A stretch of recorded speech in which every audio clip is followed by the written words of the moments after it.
Welcome to our study session for the Prosthodontics and Dental Materials Board exam. Let's dive into our first question, which will test your understanding and get your minds thinking critically. Question 1. Which type of palatal connector is the least desirable of the following maxillary major connectors? A. Anterior and posterior palatal strap. B. U-shaped palatal connector. C. Single palatal strap. D.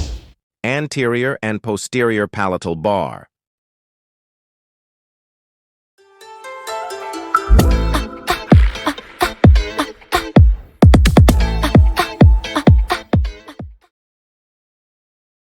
Palatal connectors play a vital role in denture stability and support.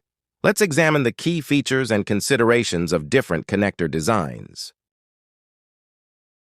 U-shaped palatal connector. Flexibility and decreased stability.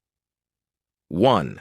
Flexibility tends to be more flexible than other connector designs. 2. Stability concerns, decreased stability and support for the denture. 3. Less desirable, often considered the least desirable connector option.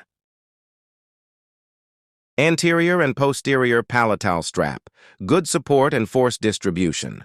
First, balanced support, provides good overall support for the denture. Second, force distribution, effectively distributes forces across the palate. Third, preferred option, often considered a preferred connector design.